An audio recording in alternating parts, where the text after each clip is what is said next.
Kapitan, bakit ang bagal ng vapor nito? Hindi ba dapat mabilis tayo? Ginang, masyadong mababaw roon. Sasagad tayo kung pipilitin. Pwe, mga hangal ang timonero mo.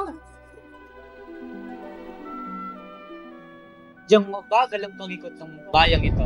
Kung ako ang masulat, Magawiin ng mga bilanggo sa pilitin ng mga bata, matatanda, pati ang mga kabataan. Ginoong Simon, magkakagulo ang bayan. Naging magsikba ang mga Hudyo noon. Ang mga Ehipto, mga bilanggo din sila. Ngunit, iba na ang panahon ngayon. Kahit madagdagan ng goose, walang mangyayari. Mas mainam kung pagkalagay ng mga itik ang mga taga-baybay. Nalalim ang lawa. Magandang pamagat yan sa pahayagan. Nakakadiri. Kung ganun, may mas mainam akong panukala. Pumukay ng kanal mula sa bungangan ng ilog hanggang Maynila. Sara ng ilog Pasig. Wala ng bara, tuloy-tuloy ang daloy. Malaking halaga ang kailangan niyan. Sisirain ang bayan. Pwes, sumira. Ang dalaga, nagpalatayo at sinundan ng binata. Ngunit naimbis na kasal, inira siya sa unit kalapit sa iyo.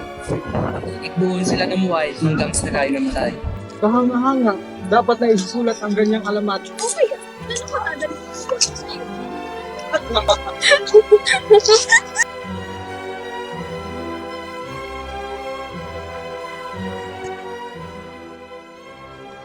Mukhang papasok na tayo sa lawa, Kapitan.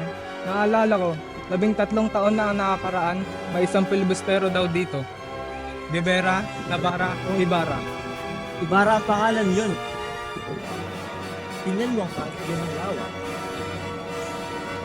Ayon sa mga guardians na Habang tumatakas sa isang lalaki, bigla itong tumalon sa ilog.